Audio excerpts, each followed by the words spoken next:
All right, welcome everyone to the RSP Film Room, episode 83. And joining me for episode 83 is none other than Playmaker Mentality's Charles McDonald. Charles McDonald, thank you very much for joining us today. Thanks for having me on. I'm pretty excited to watch this episode and hopefully get to break down a unique player in Leonard Floyd. Absolutely. And tell us why Leonard Floyd is a unique player in this draft or in any draft.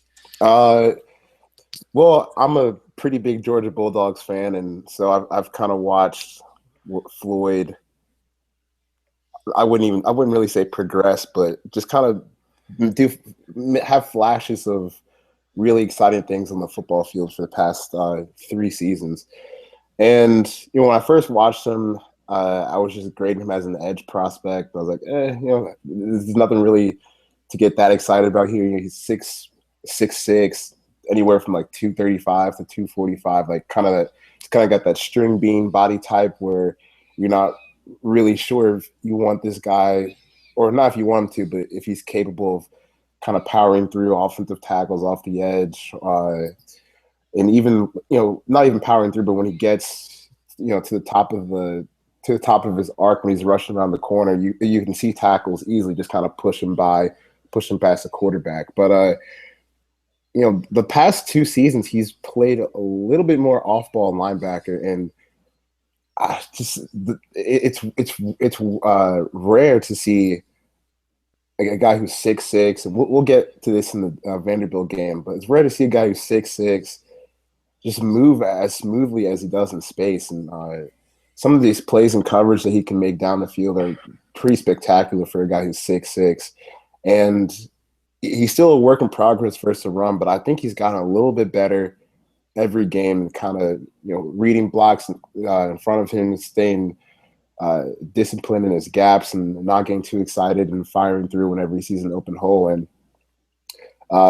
it's the flashes of brilliance that you see in Leonard Floyd's game as an off-ball linebacker prospect that I think makes him so intriguing in the first round. And I know my favorite team, the Atlanta Falcons, they're looking at him as a guy who doesn't have to come off the field all 3 downs, because they just desperately need some linebacker help, and they view him as a guy who can cover tight ends and maybe backs up the backfield, but they really like his pass rushing ability from his edge reps as a blitzer coming off the inside. I don't think Leonard Floyd's a great player, but I think he's intriguing enough where if you set him down in the first round and just kind of mold out one position for him instead of moving him back and forth like Georgia did, I think you could have you could have a special player, and I think we're going to see in this Vanderbilt game like the special traits that he has. That's great. And I think this is going to be a fun watch, because I'll be honest, when I first watched him, and I went to school here at the University of Georgia. Yeah. And I worked here, for a good bit of time. And I watched Leonard Floyd for the first time in August to really study him, and I was going to do something on him. And after watching 3 games, I was like, no, I'm not going to do it, because I felt like what you mentioned was okay. Yeah. From one position right now, it's just like he does some of the things, but I looked at a guy who I'm like, okay, they're blitzing him in the middle to me because I don't see the refined skill off the edge.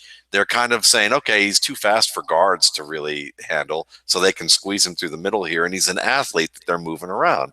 And I thought, this is kind of an overrated guy to me. I'm thinking this is a fairly overrated guy.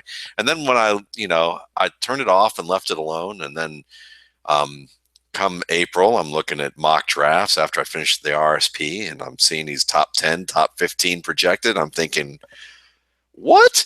And, and but the way that you explain it touches upon a point that is so important when we're evaluating talent, is that one, he is a top end athlete, and that there's more that can be There's more room for him to develop. And two, every draft has to be judged differently because every draft class has different strengths and weaknesses. And there are certain things that happen. Like when you look at this draft, defensive end isn't like the edge players in terms of coming off, rushing the passer aren't the strongest compared to other classes that we've seen. It's not last year. It's not Yeah, like last year. it's not last year.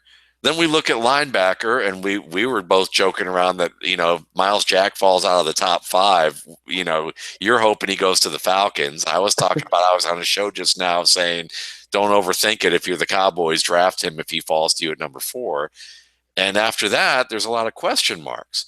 So, and you mentioned, very astutely the Monday morning quarterback piece where some of the people in the NFL were quoting by Peter King that prospects 15 through 50, there's not a lot of a drop off between that range, which means it's kind of weak at the top of the first, in the second half of the first round to the end of the second round. Or if it's not weak, it's not like nothing stands out really strong.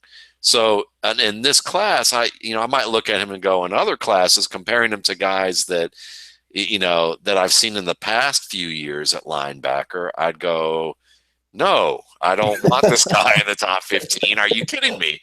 But the context is totally there. So we're going to watch Leonard Floyd versus Vanderbilt. This is a game that Charles picked specifically that was going to explain that. And before we do that, if you're new to the RSP film room, we're going to spend the next hour watching tape together, pointing out what we see in terms of linebacking technique, edge rusher technique, other X and O strategies about the game, evaluation concepts. And it's just a way for us to learn from one another and for you guys to learn as well.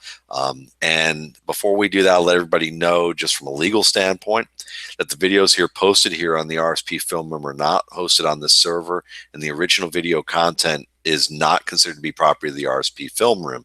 The videos are considered to be used under the fair use doctrine of the United States Copyright Law, Title 17, U.S. Code Sections 107 through 118, and the videos are used on this site for editorial and educational purposes only. And at the RSP film room and its staff, my beard is the staff right now, not to claim ownership of any original video content, and the video in the RSP film room and its staff do not use said video clips in advertisements, marketing, or for direct financial gain.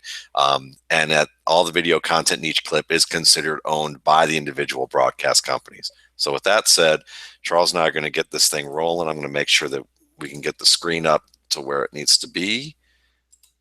And let's see if we can get this rolling. And I think we got it. Let's see.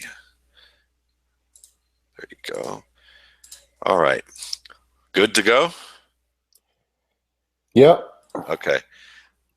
Let's put it at half speed to start with. And we should get it rolling. All right. So now we got Floyd in the middle. We got ourselves, a little 12 personnel. Could be a run-oriented set or a little bit of a balanced set, really, in a sense, for run-pass. Mm-hmm. And I think from what I've seen, this is a game where I think he plays most reps off the line of scrimmage. So, yeah, I thought he played pretty well in this game. Good to know. This is good. So we're going to get a run to start off with. We got a double team up to the linebacker, and yeah, he gets caught up with that center, and I think if you do have a reservation about him playing off ball, I think his height can kind of get in his way a little bit, and you can see that here, where he's even sinking down low in his stance to start the play, but he gets caught up underneath that center pretty quickly right here. Yeah, absolutely, because you see him sinking really hard, like you said.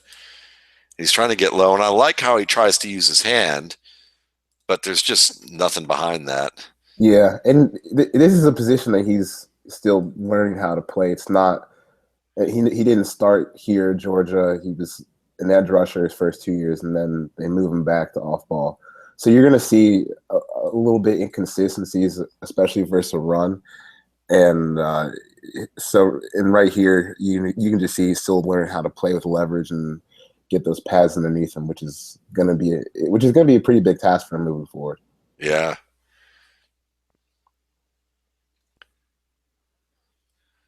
All right. So let's see what we got. Another run play. Looks like we got coming up here. Yeah, and I like how quickly he diagnoses that. You know, he's as soon as the ball snapped, he's taking his read steps and he's following. He's reading the offensive line, Yeah. shooting downhill, and he knows that the backer across from him or to his right has that forward A gap. So all he really has to do is just play contain on the backside, and he stays in that gap. Yeah. And he takes the side he needs to so that he's available for a cutback if it happens. Yep. And I was talking to Stoner about this. We both thought that something that Floyd does well is kind of stay in his gaps and play backside well. And I think that's a good example of it right there, even though the play didn't come back to him. Yeah. I mean, and I think people forget that defense, more than anything, is really such a team concept oriented, position. Playing on the defensive side of the ball, you really have to maintain that level of responsibility and space in ways that, if you're only looking at it from an offensive side of the football, you may miss that when you're thinking about, when you think about defensive side of the ball. I think offensive minded people look at tackles and production stats, and they don't think about responsibilities that are just like, are you where you're supposed to be, even if the ball's not coming to you? Right. And there's another play where nothing really happened, but you just like to see him take his read steps. Yeah. And here we get to see a little coverage. Yeah, I think they show the backside view of this play at the end, but just watch how smoothly he's able to turn up the field, and then this tight end he's gonna pinch inside, and he just stops on a dime right there and gets right back into the tight end's hip. And like for a 6'6" guy to be able to move like that and have the hip flexibility and space to just stop on a dime and accelerate again to stay in coverage, I think that's really, really impressive. Yeah. I mean, did you watch Deion Jordan back in the day when he was with Oregon? Not really, but I know that's the comp that's been out there the most. I don't really remember Jordan as a coverage guy, and he hasn't done much in the NFL. No. So I don't really remember what he was like in college. Yeah, I mean Jordan had that kind of fluidity that was impressive to see, and I think that people look at they're probably comping him based on the body type and the ability to cover. Mm-hmm. And I thought, this is a fine play, but Bellamy, the number 17 at the top of the screen, he gets kind of tangled up when he's on the edge, and I think if Bellamy is able to keep his feet and hold that block right there, Floyd can definitely shoot through there and get that tackle. But yeah, he got tangled up and then tripped over the guy at the end. But the angle was correct. It was just a matter of he just got interference from his teammate. Mm-hmm. And here they got him lined up on the edge on an obvious passing down.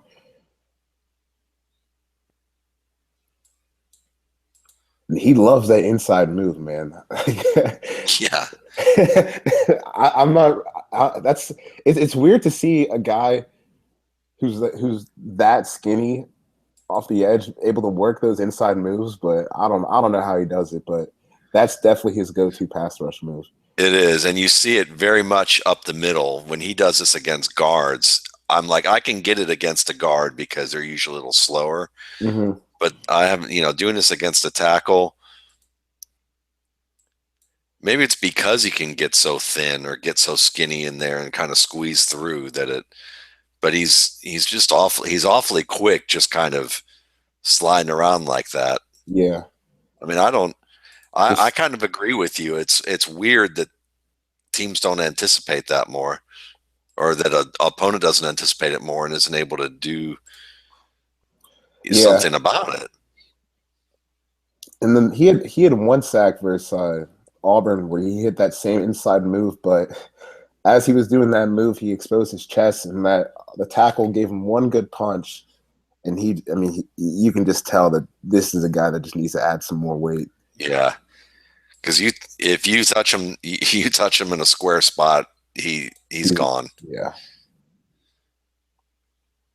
But see, this is what I like about Floyd. You know, he's not the biggest guy, or at least like Yeah, girth wise, but he'll fight you. And I like that he's going to come downhill, re-anchor, and like reestablish himself, and then deliver the blow to the offensive lineman.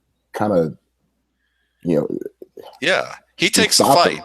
Yeah, yeah. I mean, just because we say that he gets knocked down doesn't mean that he's not willing to be physical. He just needs to.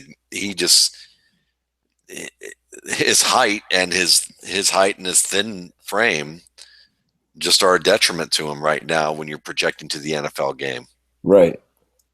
But I just like the willingness to get in there, and I feel like physicality is a little bit of an underrated trait because you can be the fastest guy out there running a 4.3 on linebacker, but if you're running away when the offensive lineman's barreling towards you, then you can't really play.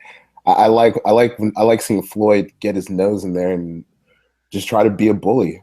Yeah. I mean, and that's the difference between guys like, Darren Lee's a great example of that player who tries to stay clean all the time. I mean, maybe not all the time, but a lot of the time he tries to stay clean. And this is usually, and I often see him catching, Gene Bramwell and I watched him. You often see him catching defenders. And Floyd, like you said, yeah, he initiated the physicality. And I think in any position you want to see that. You want to see a player really dictate the physical terms of the matchup.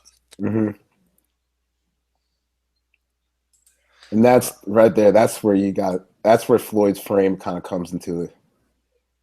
Becomes an issue rushing off the edge because he's so quick to get upfield, and he's 5 yards upfield before the quarterback's even finished his drop.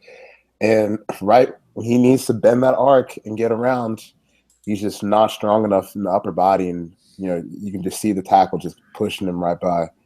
Yeah, and you can see. I mean, even what I was learning from John Oning this past week.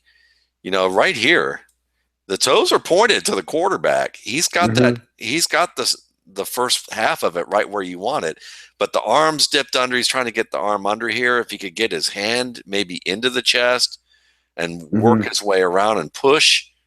He hooks it late. He's kind of hooked, and he doesn't even, maybe if he can get his hand into the chest of the defender, or he hooks this earlier. Yeah, if he was just a little bit more, or not explosive, but stronger in his upper body, I think that's a sack that he can make. But you can just see it's all good up until the tackle actually got his hands on him, and then you can just see the difference in strength.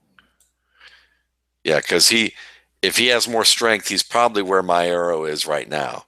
Yep. Athleticism through contact, like Justice always says. And you see the athleticism when he's running around and out in the coverage, but when you see him have to sink and explode through contact, the weight isn't behind him. Yeah. And that's the difference. I mean, you really watch this on tape. If he's strong enough to hold this right here and just move straight, yes, it's a sack. It's easily a sack. But because he, like you explained, he can't, and now it's just a desperate reach. And that's why I just don't like him as an edge prospect, because how often that's going to happen all the time for him versus NFL tackles. Yeah, they're gonna hard set, so he can't hit that inside move, and then they're just gonna wash him outside every single time. And I think it's telling that his sack production never really increased while the time he was at Georgia. I think he got like 6.5 or 6 sacks every single season, and it's never really him just being a pure speed rusher and sinking and exploding through contact on the outside. He's got to hit that inside move or catch a tackle off guard somewhere. Yeah, they really used him. What they tried to do with him was let's hide him and then bring him in up the middle a lot, and let's find ways to like use him where defenses are surprised by him more than like we know he's coming and we can't stop him because when they knew he was coming, they could stop him. Right. But yeah, and especially his frame right now. I mean, he looks like a tall, raw Shannon Sharp with that number right now. I mean, it's like I'm watching him. I'm going, "What's this wide receiver doing on the field?" But but obviously there's more to it than that. Hmm. I mean, there's some patience right there. Yep. It's a little bit out. I mean, he accounts for the inside, but And he read that cutback pretty nice. So he's playing his hole, and then he sees, or it was an option, excuse me. So yeah, he's reading that the hole. He's playing his read steps correctly to start the playoff. And then once he sees that the quarterback still has the ball, I like how quickly he reacts and commits to coming downhill to get the quarterback, even though he doesn't get there. But I like to see the processing of the pursuit. yep. And footwork tells you all of that.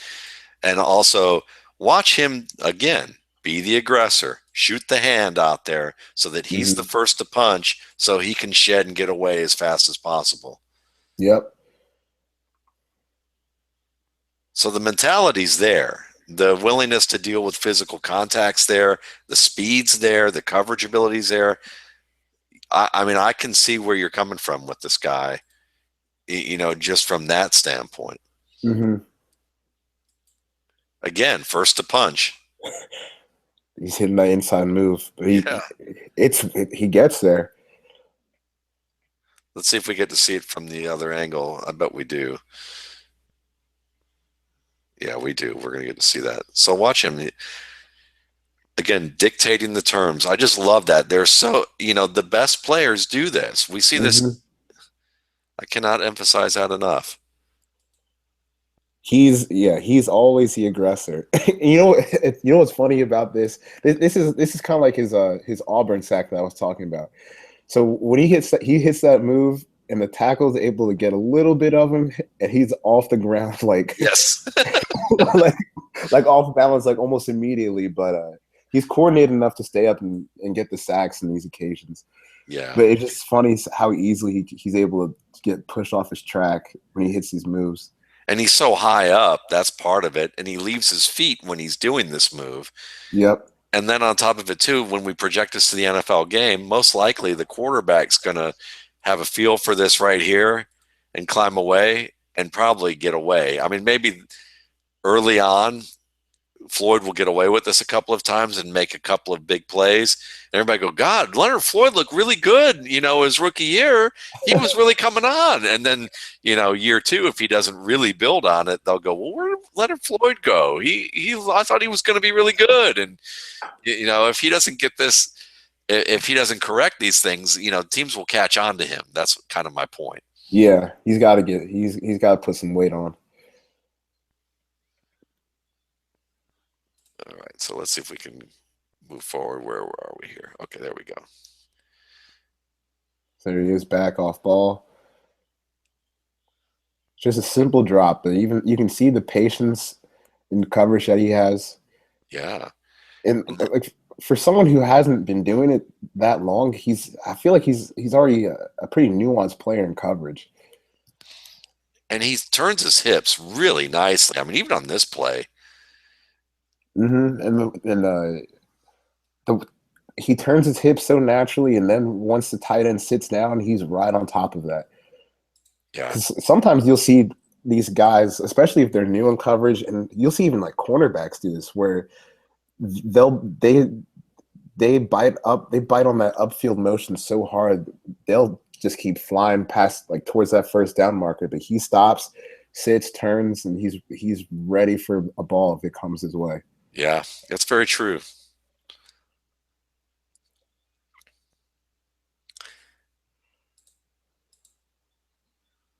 All right. So now we got ourselves a little power here.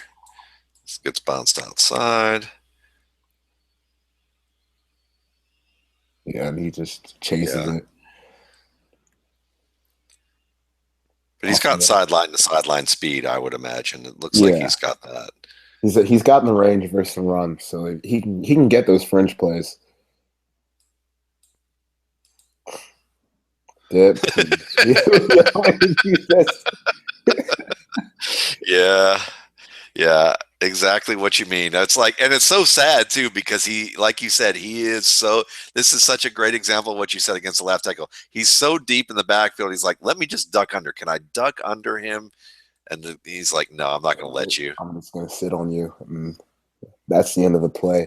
Like, can you imagine if he could move like this and he had like 30 more pounds on him? I mean, Yeah. we're probably talking about like the first pick in the draft, but it's that weight. Once he gets to contact, it's over for him. That's why I just don't think you can rush the passing with him in the NFL.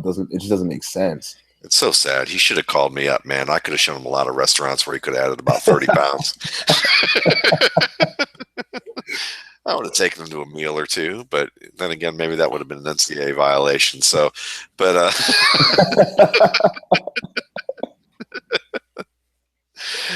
oh man, but yeah, I mean, it's true. It's very true that you can see why now it makes more sense to me because this is what I saw, and I'm thinking outside linebacker, edge rusher, top 15. No, No, but yeah, in this off-ball role, I just think he's so intriguing, and we'll yeah, keep seeing more as this game progresses. But yeah, because then look at Barkevius Mingo. Barkevius Mingo, I just tweeted something this weekend where he's been working out with a former Miss Olympia who's like a grandmother of like, I don't know, she's a grandmother, but she's still like, knows how to train and pack and all back on the muscle. And he's like been living at her house and she's been cooking him meals and like having him train. And he's like apparently gained, 20 pounds of muscle since then. But, he's already like enlisted. I think he said he enlisted 3 Cleveland area restaurants to make meals for him during training camp so that he could like we can keep keep the that weight weight. on. Yeah, and that's still an unknown whether he's going to be able to do that. And Mingo, Mingo and Jordan were both guys who kind of had this this smallish frame who were ultra quick, and you could Hmm. see the excitement about them in terms of their athletic ability. Yep. But if that's the concern. If you're worrying about the concern, Mingo and Jordan are your concern players on this side of the spectrum. But then again, if he plays inside like this, Charles is the one pointing out this very well to show some of the promise there. Mhm. Can you go back to the play before this one? Yeah, I think this is it. Yeah, so he's lined up uh, about 5 yards off the ball, and he reads this really, really well. And he has Bellamy on the other side to compress the play, but as soon as he sees where which hole the running back is committed to, he gets out of the way of that offensive lineman and then just fires his body right into the running back. And it's patient feet too. I mean, Hmm. like he's not. That's really nice when you're just kind of, some of those read steps are really nice. They're in control. Hmm. You don't see that. That's a very good point about him. You don't really see that from a guy who hasn't played this position for a very long period of time.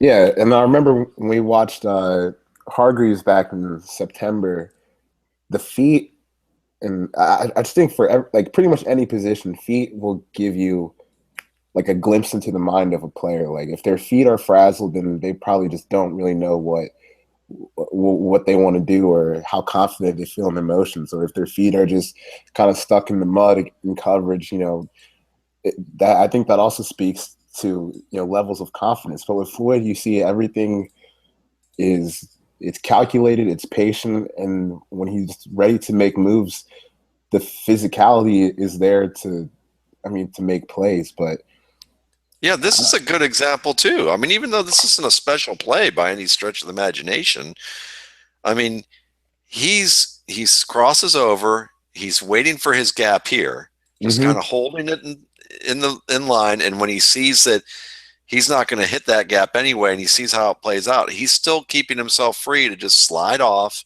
scrape over top. Yeah. get in the way. So you're seeing a pretty disciplined inside linebacker for a guy who hasn't really played it.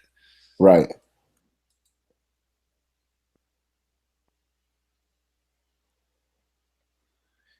You got a little lost on that run action fake. Yeah. Just a But little hey, bit. for a guy, again, Yeah, for a guy he's who hasn't learning. played very often. He's learning on the fly. And Yeah. I think I think he's just promising as an inside linebacker prospect. This is a fun this is fun for me because I was really kind of dreading that we were gonna like completely bash Leonard Floyd in this tape, and I was thinking I don't have a lot of wonderful things to say about his game, but looking at it from the standpoint of as an inside linebacker, you can definitely see the promise there, and then keeping it in the context of this draft class. Yeah. Right, if in this draft class, I think once you get into like that 15 to 25 range, I'm down to take a gamble on Floyd, Yeah. Because especially if I feel like all the all the players that are near the same talent level, I mean, I'm down to just take this freak guy linebacker and see if you can make that work. And Look at the pad level there. That's pretty. that's pure that's perfect. Yeah. He takes his read steps. He's got that B gap from the start, and he just plays that perfectly. Patience, Look at that. Feet under him where he needs to be. Downhill pad level. boom, Yeah. sticks him right in the hole. Very nice. Now I am worried, the thing that we see a lot with him is like, okay, he stopped him, but He we needs also need some help. he needs some help. It's like it's so frustrating because like rushing the passer and stopping the run, like the process up until making the contact is so good, and you just see the stopping power for him. It's not quite there yet. Yeah, and that's the big if. If you believe this guy can add the weight, and add the muscle to do it, then you've got something. If we end up wrong about that, then you have all the fears that I was alluding to, just a minute ago here. Mm-hmm.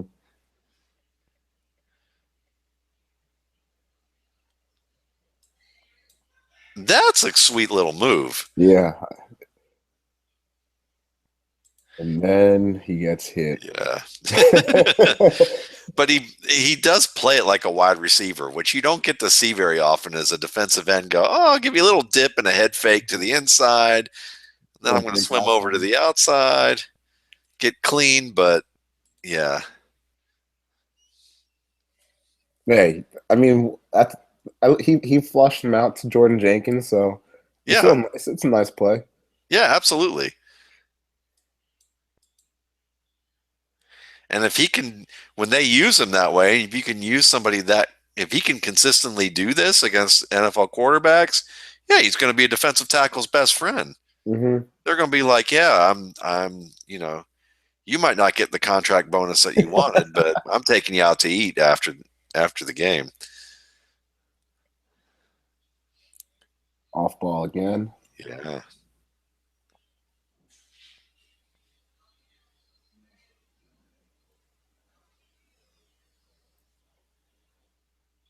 Yeah, and I like the patience there again. Yeah. Because I mean he helps out in the middle here. Mm-hmm. He's still watching the check down, this running back. And then once he sees the receiver behind him get covered, he sees the receiver by the sideline get covered. That's when you see him kind of put more attention towards that running back coming out the flat. Yeah.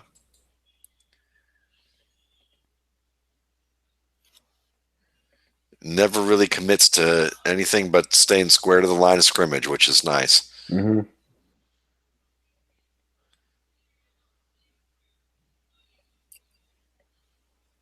Yeah, and this was not a good play by him because you see him we saw so many times before. You see him stay committed to those run fits, and then you can see what happens when you slip up one time because if he just stays in front of that B gap, that ball's coming right towards him, but he peeks back inside and comes back across and just Yep. loses his gap completely.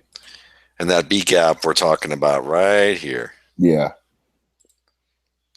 That outside shoulder of the guard. If you can stay right here, stay there, buddy. It's Oops. coming right towards you. Yeah. And then he ducks back inside.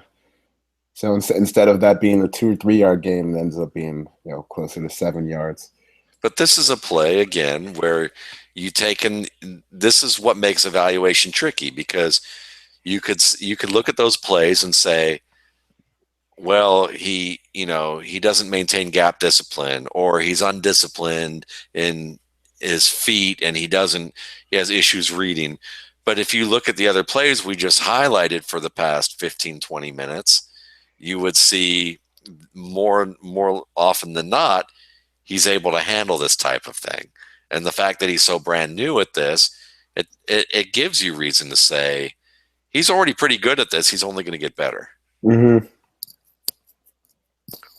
What are areas of linebacker play in your opinion, like especially off ball or inside linebacker, where it's hard to teach that if they don't have it? I think I think physicality is like number one on that, because like he's like that the RSP you did with Stoner with Miles Jack, and this dude he's just not afraid of anybody on the field, where he's gonna come down against a 320-pound offensive guard and just hit him right in the mouth and stop him right at the line of scrimmage. I think that is so important because the NFL is filled with great athletes at every position, and you see guys who look like they could be the next Calvin Johnson or Julius Peppers, something like that, get cut from training camp year after year after year, and it's just that means it's something upstairs. It's the mentality. Either you got it or you don't, and I think physicality is just so important at linebacker. Like if you're not going to be a great athlete or be able to run with these tight ends and slot receivers, and you got to be just a mean SOB. You know what I'm saying? Yeah. You got to be able to hit them. You got to be able to hit and hit hard and punish, and not in a legal sort of way, but in a way that makes that player think a little bit, or slow down a little bit, because now they're a little. If you've never played football, even in your backyard, okay, and you want to kind of have an idea, even if you played backyard football, if someone hits you hard, and they really hit you hard, you're not going to be quite the same for a few plays, at least. It takes a rare person to pop right back up and like bring it exactly with the same level of intensity. Yeah, you get popped hard in one. You get popped hard in one time, and you're thinking, "Why am I even doing this?" But yes, I like the guys who just they mash you and mash you and mash you, and they're not afraid. And I think we've seen some of that in Floyd's game already, where hey, he knows he's not the biggest or strongest guy out there, but he's gonna bring it every play. Yeah, and even there, yeah, he did that. I don't even know why he would try to do a bull rush ever. Yeah, that's just over from the get-go. Right. But the courage is there. You see the courage and the will. And when you're rushing off the edge, sometimes you got to set up moves you want to use in the future with a move but it's probably not going to work. So that bull rush is probably just to keep him off guard a little bit. That's an excellent point. That's something that I think all of our analysts talk about time and time again when we start looking at edge rushing. But look at this. This play made me. I was like, oh my god. So he lines up in the box and then he slides out to the slot receiver on that wheel route, step for step. Look at that. Yeah, and I think they zoom out because I remember the announcers were going crazy over this. Now you'd like to see it get a head around a little bit faster here, but still the athletic ability, that raw ability just to do this, you don't anticipate this at the college level. No, and and you don't really see like these 6'6" like gangly guys with the level of coordination that he has in space like that to just play it patiently at first and then flip your hips and just sprint down the field like that. That's crazy. Yeah.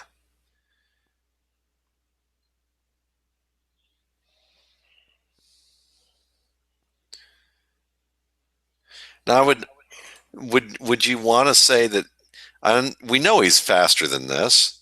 Hmm. I would think, but is it because he's reading?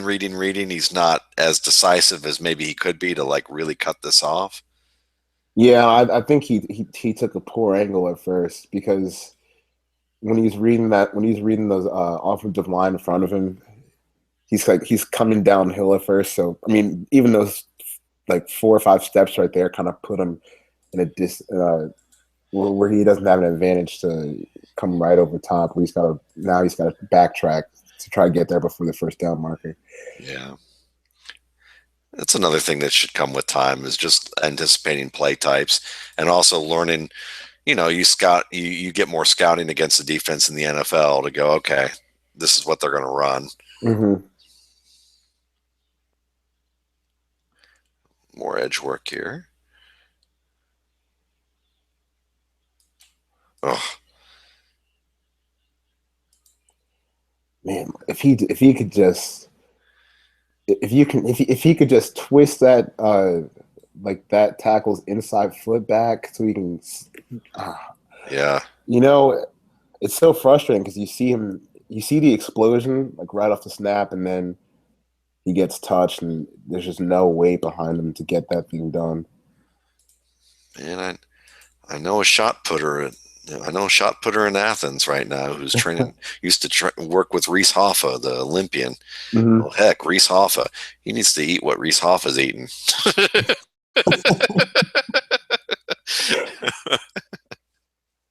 Man, like if he just had if he had like 10 or not 10, if he had like 20 pounds on him, man, he could be so dangerous off the edge, but Yeah.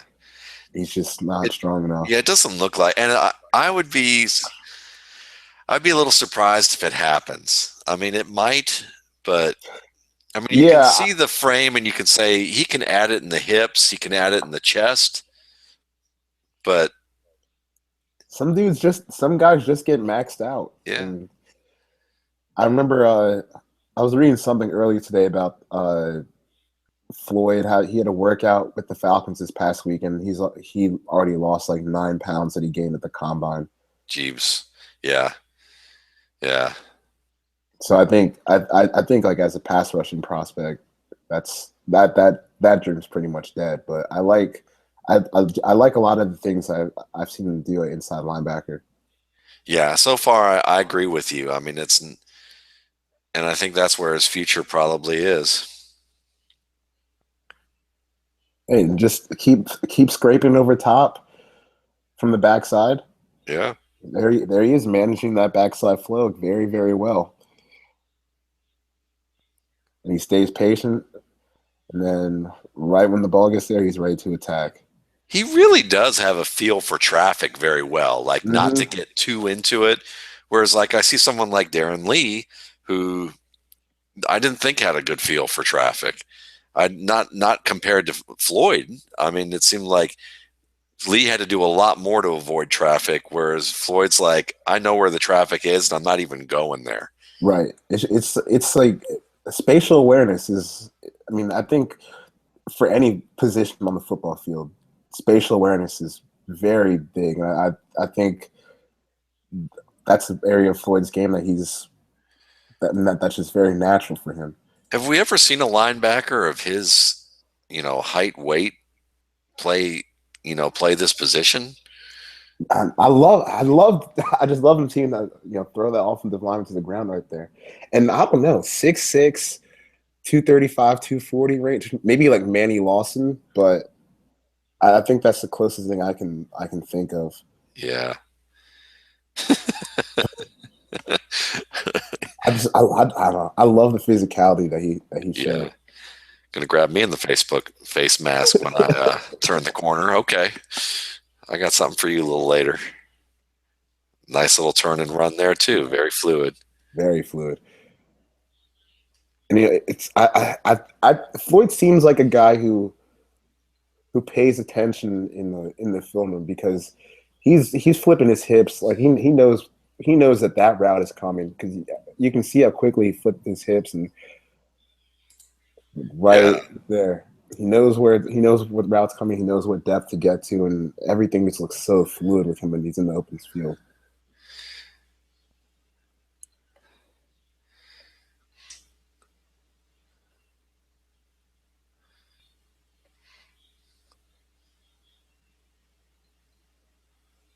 Good depth. Yep.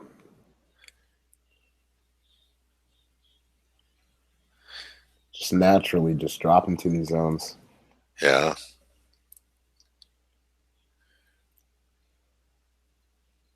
Plays that route well at the bottom of the screen. Yeah, it's patient because Mm-hmm. he could have easily overran this.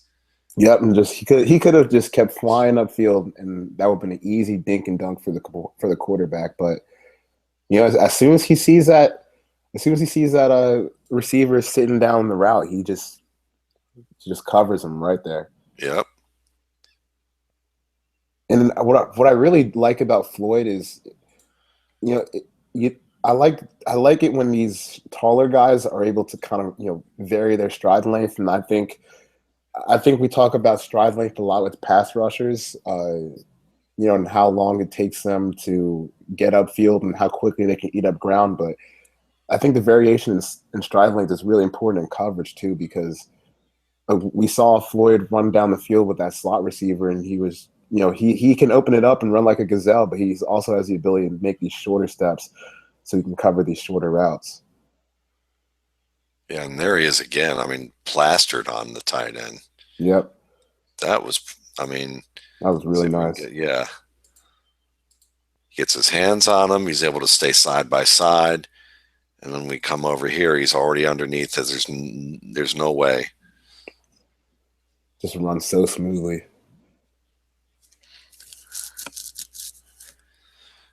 So is at worst, is he a nickel package guy, maybe a nickel corner, a nickel linebacker who comes in where you can use him both as a pass rusher and a coverage guy down the middle, down the seam? Yeah, I think from day one he can be that guy. Um, from day one you can use him as a blitzer and a coverage guy while he's kind of picks up the intricacies of the run game.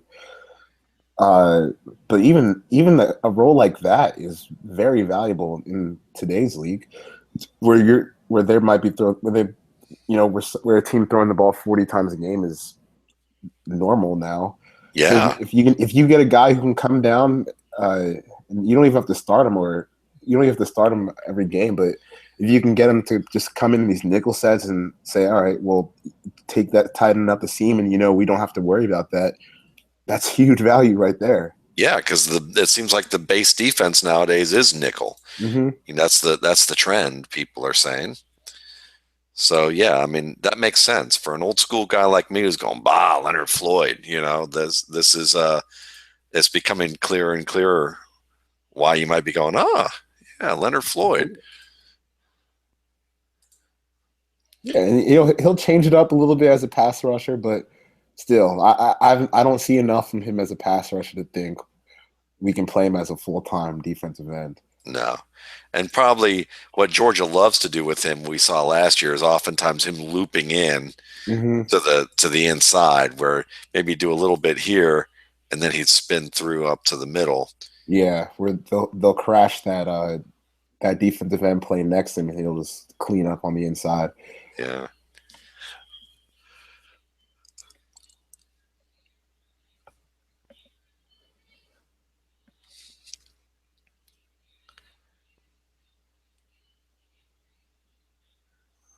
mean, I don't know about you, but I've seen enough horror movies to know that a scarecrow coming up the middle can be kind of scary. Yeah. And that, being a good blitzer, that's a really valuable skill too in itself. That just adds to your dimensions and coverage. Yeah. Now here we see him up the middle here. And he does get caught up by the center, but he's like Gumby, where he's like able Yeah. to get around that center and still make the tackle. And that's not going to change in the NFL. No, because I mean, no NFL lineman is afraid of a 235-pound linebacker. So you got to be able to kind of work angles and get around these guys at sometimes, unless you just go balls to the wall like Miles Jack and just plow into these guys and still make tackles behind the line of scrimmage. Yeah, but there's only a few of those guys.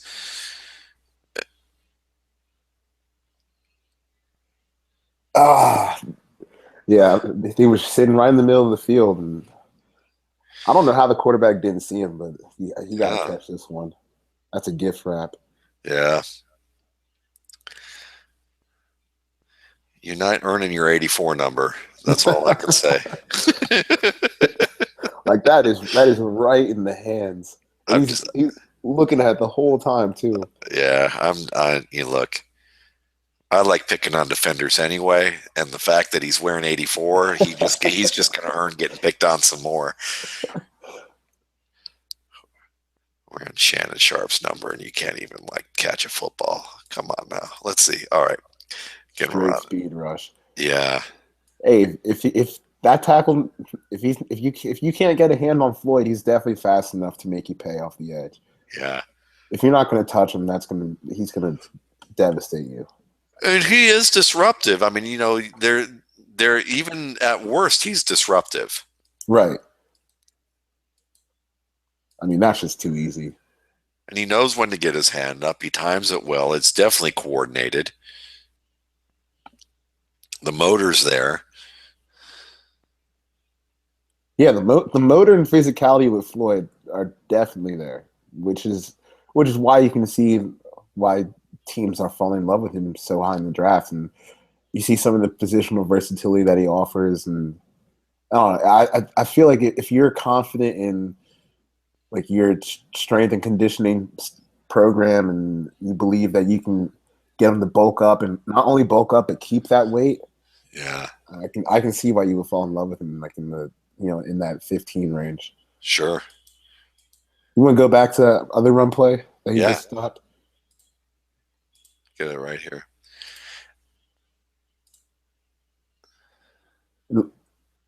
I love this because when I'm just starting to coach football right now, and what we were talking about linebacker play with my coach, and you know one of the number one rules of playing against the run is the guards will take you to the football. And Floyd's lined up over that right guard that's pulling right now, and he just follows him right to the ball and sticks him right in the hole. And he does it in a way where it's not like I'm putting myself in the path of the guard. He's like, he knows enough to go, let that guard get outside, Mm-hmm. and then I'll come up. And I will say this, I can just to make a statement about one thing that I used to know, but I may not know anymore about Georgia's program. I used to know a guy who was one of the trainers at the school, like actually involved with instituting training programs. He was a PhD student. He was a former FSU safety. He used to be a trainer for the California Angels and Texas Rangers.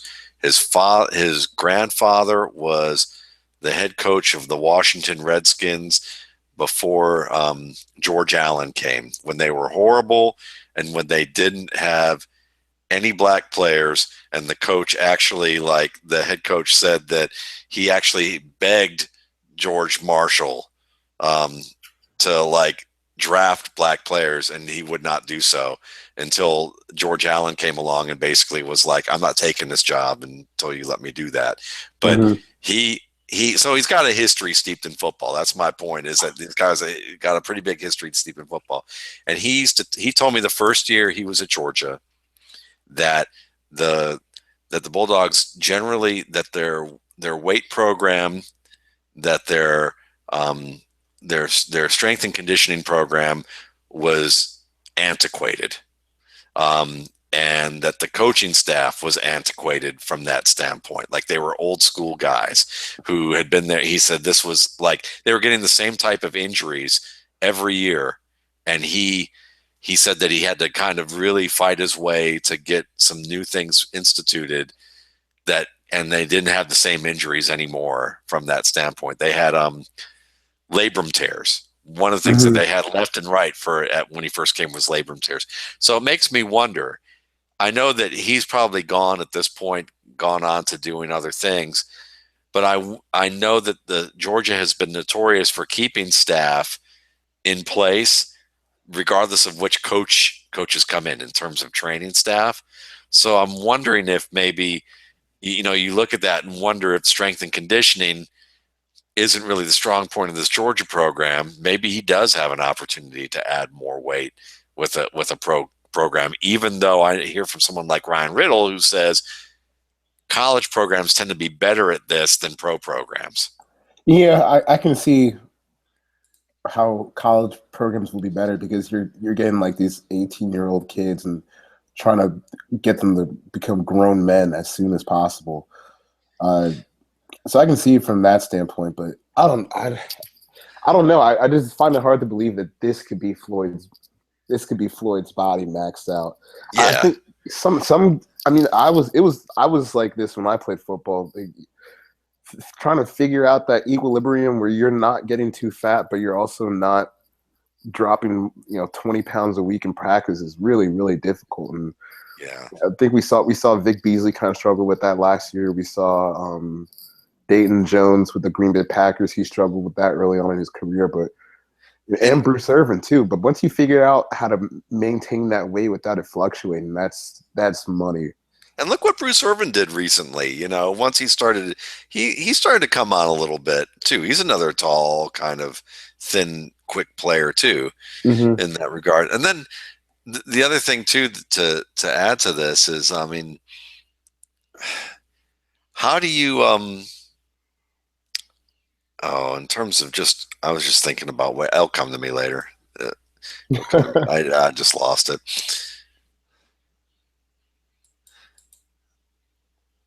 Rushing off the edge. And that's nice keeping your feet. Mm-hmm. It's not anything. I mean, Nothing crazy, but yeah. at least he's not on the ground. The back didn't tip that off too bad.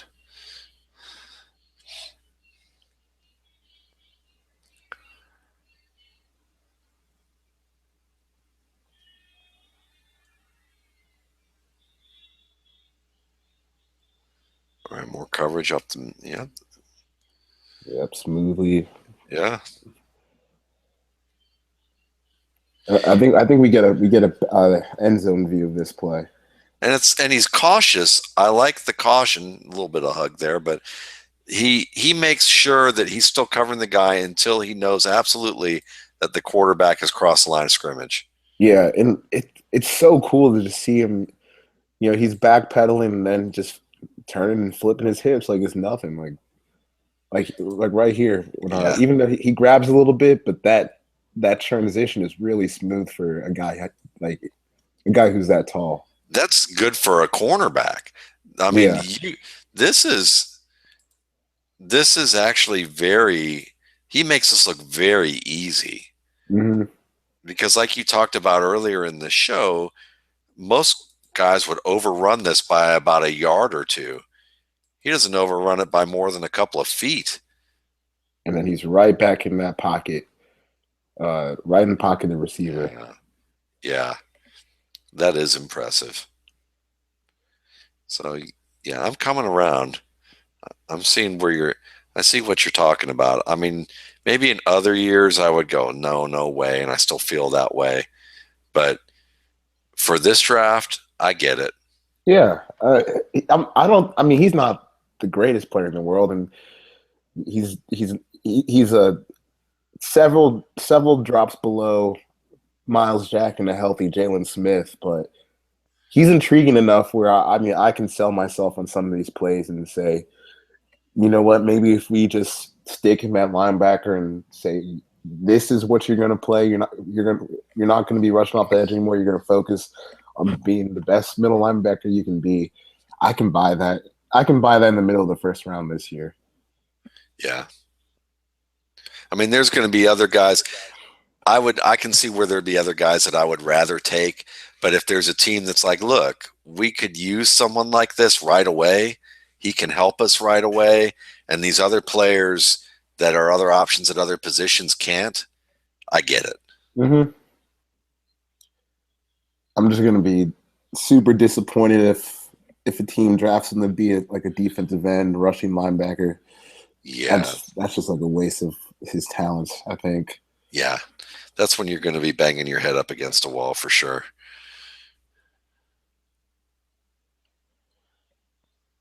He's disruptive. Yeah. But the way he disrupts the passer, I don't think it translates that well for the NFL, because I mean, if you look at the offensive tackle's feet, I mean, as soon as the ball snapped, he's lost right there. Yeah. When you get your butt looking away from the quarterback, you've lost. But I like the speed around the edge. Yep.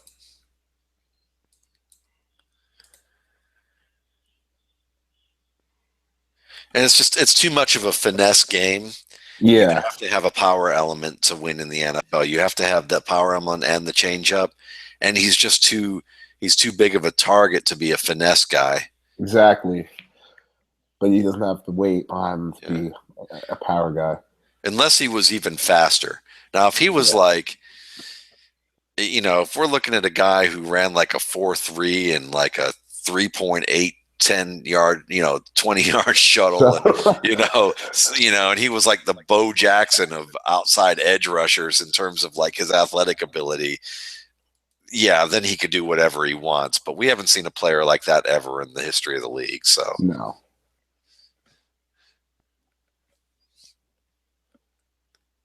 Yeah, you just get stopped too easily. Yeah. And that's the first time all game we actually see him used like that. Mm-hmm. He was used a lot like that last year, but you can see that teams are kind of like, yeah, we know that's coming probably. We know you do that.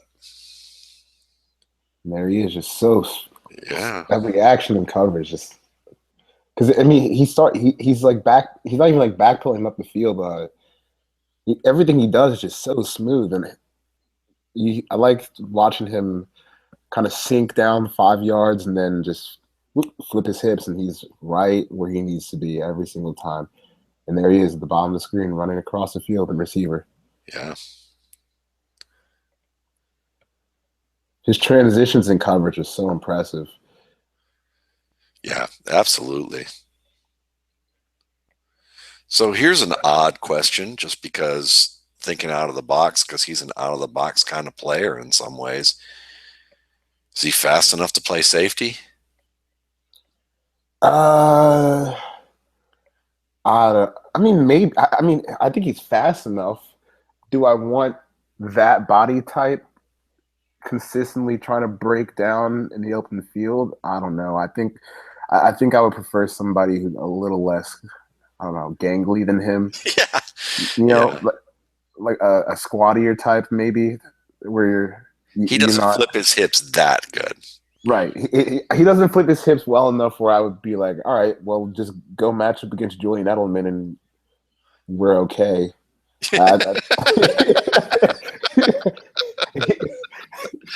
The famous last words before you transition from the coaching sideline to the bar, right? Basically.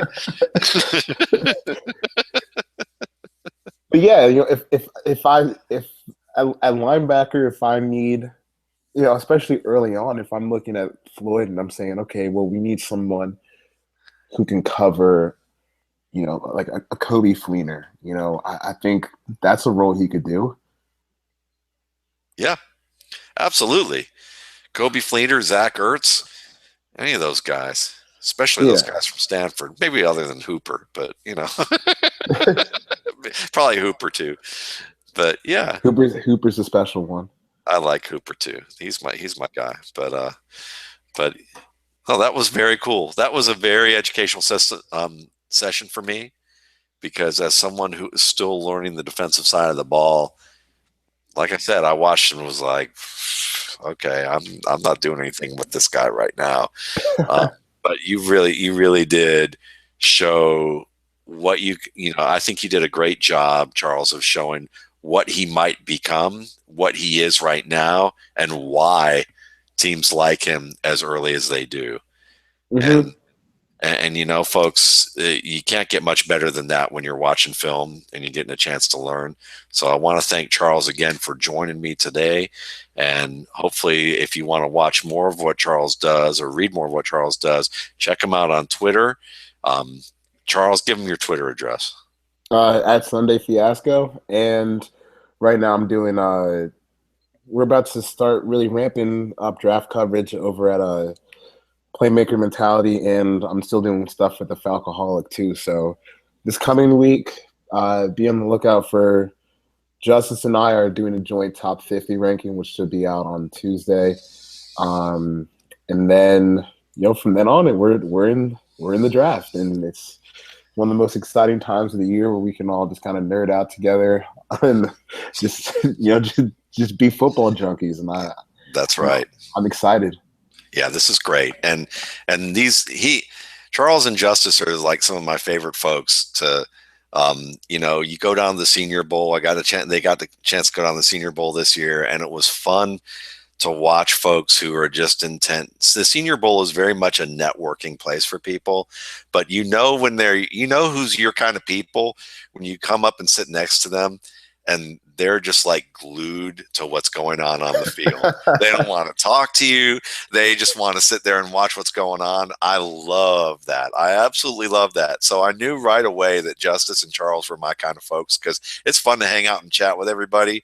But when practice is on, that's what I'm here for. And they were there for the exact same reasons. It's awesome. So definitely follow Charles. Check out his work. And for the RSP Film Room, you can find that by that name on YouTube on that channel. And you can find my work at www.mattwaldmanrsp.com. And thanks, fellas. You have a good night.